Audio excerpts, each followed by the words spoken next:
Title: Disturbing Inside Canada's Most Terrifying Supermax Prison SHU Exposed. The place Canada doesn't talk about. Imagine being locked inside a concrete box no bigger than a parking space for 23 hours a day with the lights never fully going out, no human contact, and no clear end date. This isn't a war zone. It isn't a foreign dictatorship. This is Canada. Inside the country's most restrictive Supermax-style prison units, known as Special Handling Units or SHUs, inmates describe conditions so extreme that federal judges have questioned whether they violate basic human rights. The question is simple but disturbing. How did one of the world's most progressive nations quietly build one of its most severe prison systems? Canada officially abolished solitary confinement in 2019. That's the headline most people remember. But critics argue the practice never truly disappeared. It was rebranded, renamed, and relocated into highly controlled environments like SHUs, where the same isolation exists under different legal language. According to Correctional Service of Canada records, SHUs are designed for inmates deemed unmanageable anywhere else in the system. These are prisoners considered too dangerous to house in maximum security, too influential to mix with others, or too disruptive to control. On paper, SHUs are about safety. In reality, former inmates say they are about breaking people down. One former prisoner described arriving at an SHU as falling off the map. No phone calls. No regular visits. No programs. The cell doors are solid steel, not bars. Meals are passed through slots without eye contact. Movement outside the cell happens only under escort, often in shackles. Even showers are scheduled and supervised. Every detail is controlled. Every action monitored. And for those inside, time begins to lose meaning. The most notorious SHU in Canada has been housed at institutions like Millhaven Institution in Ontario, long known as one of the toughest federal prisons in the country. Millhaven's SHU has held some of the most dangerous offenders in Canadian history, including organized crime figures, multiple murderers, and inmates who attacked guards or other prisoners. But it has also held people who were never convicted of new crimes. Inmates sent there based on risk assessments, intelligence reports, or perceived threats. No jury. No trial. Just a transfer order. That's where the controversy begins. According to court filings and investigative journalism, some inmates spent months, even years, inside SHU-level isolation. Officially, they were allowed limited interaction, mental health checks, and reviews of their status. Unofficially, multiple reports suggest these safeguards often failed. Reviews became rubber stamps. Mental health evaluations were rushed or ignored. And inmates who showed signs of psychological deterioration were sometimes kept in isolation because they were now considered even more difficult to manage. One federally commissioned report found that prolonged isolation significantly increased the risk of self-harm, hallucinations, paranoia, and cognitive decline. Inmates reported talking to themselves just to hear a voice. Others described losing the ability to sleep normally, pacing their cells for hours, or becoming hypersensitive to sound. Guards too were affected. Former correctional officers have said SHU assignments led to burnout, emotional detachment, and a normalization of extreme control. In 2007, the death of Ashley Smith shocked the nation. While not an SHU inmate in the strictest sense, her case exposed how isolation and restraint were being used on mentally ill prisoners. Smith died by self-strangulation while guards watched, following institutional rules that prevented intervention without orders. The inquest that followed forced Canada to confront uncomfortable truths about segregation, accountability, and the culture inside its prisons. Yet despite reforms, critics argue the underlying system never truly changed. What makes SHUs especially frightening is how invisible they are. There are no public tours. No official documentaries. No transparent statistics easily available to the public. Access is restricted even for journalists. What we know comes from court records, watchdog reports, leaked internal documents, and rare interviews with former inmates who agreed to speak. Many say they are still afraid of retaliation, afraid of being labeled, afraid of being sent back. Correctional Service of Canada maintains that SHUs are necessary. Officials argue they protect staff, other inmates, and the broader prison population. They insist that placements are reviewed, that mental health services are provided, and that isolation is used only as a last resort. On paper, the system appears controlled and lawful. But paper doesn't show what happens at 3 in the morning, when an inmate starts screaming, or when someone goes days without speaking to another human being. And that's where the real story begins. Because behind the steel doors and security cameras, there are accounts that don't appear in official reports. Accounts of inmates being kept in near total isolation for their own protection. Of psychological pressure used to force compliance. Of a system that claims rehabilitation, while operating units that feel designed for something else entirely. The Canadian public rarely hears about SHUs. When they do, it's usually after a lawsuit, a death, or a scandal. But these units are operating right now. Quietly, legally, and largely out of sight. The question isn't whether SHUs exist. The question is what actually happens inside them, and whether Canada is willing to face the truth.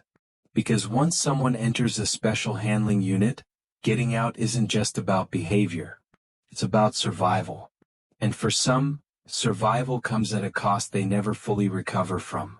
And what happens when the system decides you're too dangerous to release, but too unstable to keep locked away?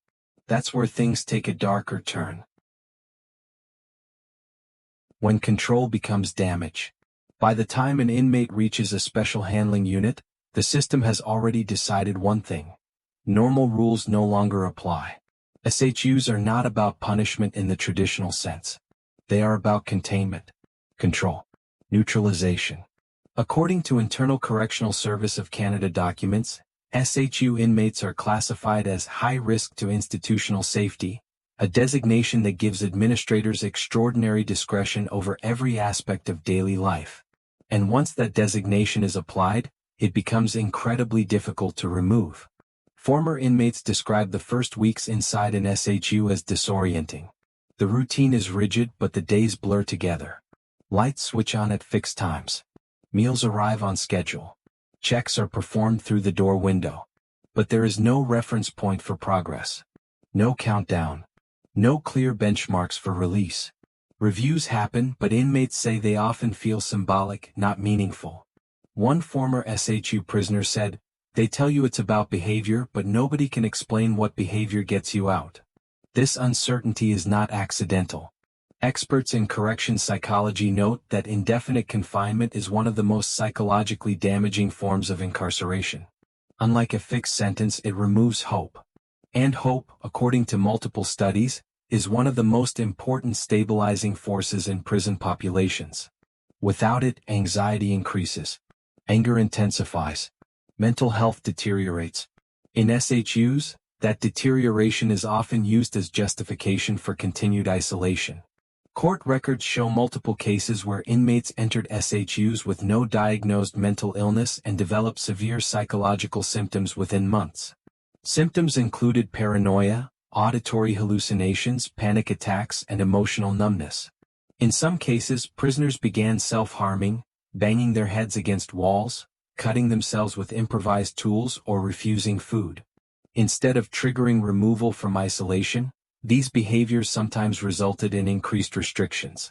Correctional officers working in SHUs face a different kind of pressure.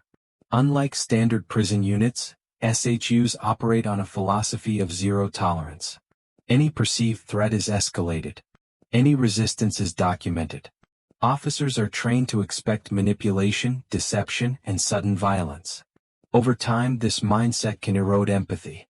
Former guards have testified that prolonged SHU assignments changed how they viewed inmates, not as people but as risks to be managed. One former officer described it bluntly: "You stop seeing faces. You see files." This environment creates a feedback loop. Inmates feel dehumanized and react emotionally. Officers interpret emotional reactions as instability or aggression. That interpretation justifies further isolation. And the cycle continues. Oversight mechanisms exist on paper. Independent reviewers, mental health professionals, administrative hearings, but multiple investigations have found gaps between policy and practice.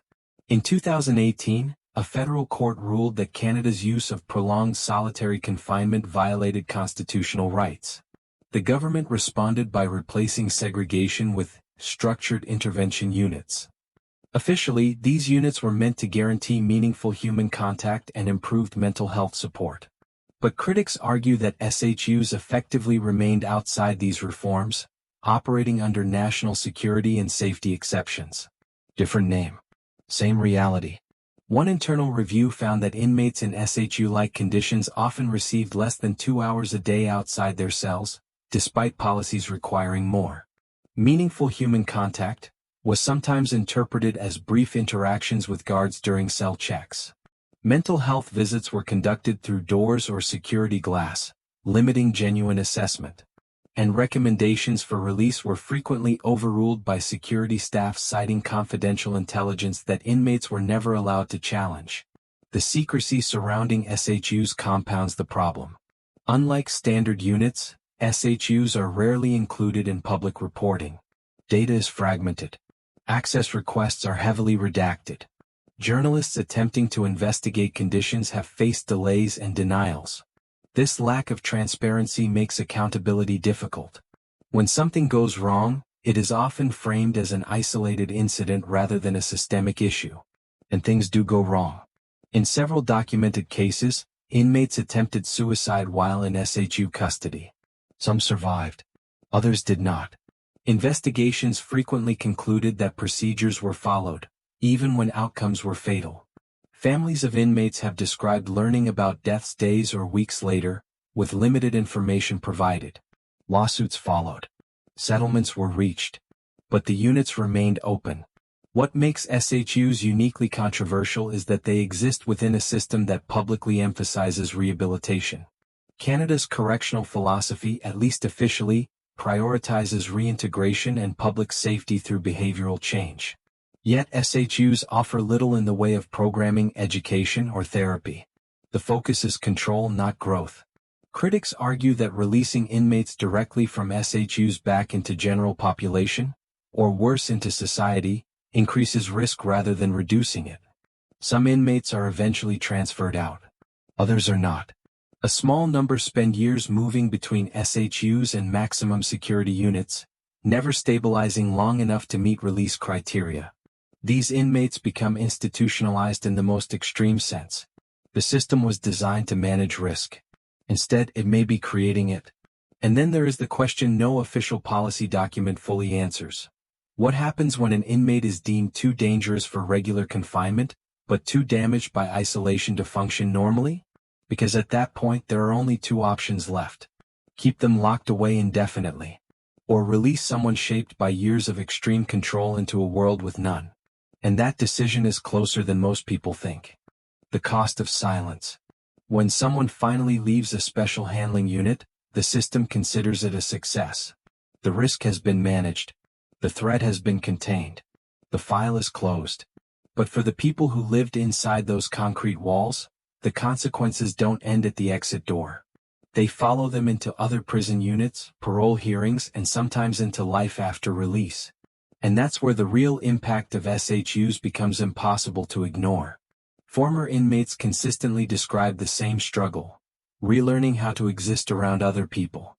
Simple interactions feel overwhelming. Noise becomes unbearable. Crowded spaces trigger panic. Some inmates report they can't sleep without lights on, because years of constant illumination train their brains to stay alert. Others say they struggle to trust anyone, including therapists, guards, or parole officers. Isolation didn't just confine them physically. It rewired them psychologically. Mental health professionals who have worked with post-SHU inmates describe symptoms similar to long-term solitary confinement survivors worldwide. Chronic anxiety, emotional blunting, difficulty regulating anger, In some cases, symptoms resembling post-traumatic stress disorder. These effects aren't limited to those with prior mental illness. They appear even in inmates who entered SHUs psychologically stable. The longer the isolation, the deeper the damage. Correctional Service of Canada disputes the idea that SHUs cause lasting harm. Officials point to internal assessments, structured reviews, and gradual reintegration plans. But critics argue those plans often exist more in theory than in practice.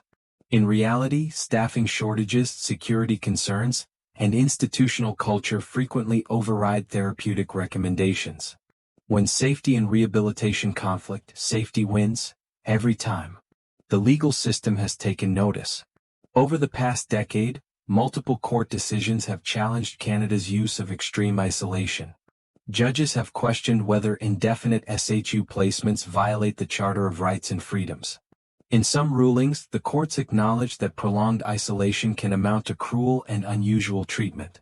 Yet instead of dismantling SHUs entirely, reforms have focused on rebranding and procedural adjustments. This creates a paradox. Canada publicly positions itself as a global leader in human rights, while maintaining one of the most restrictive prison control systems in the Western world. SHUs are rarely discussed in political debates. They don't appear in campaign promises. They exist in a space most voters never see and never experience.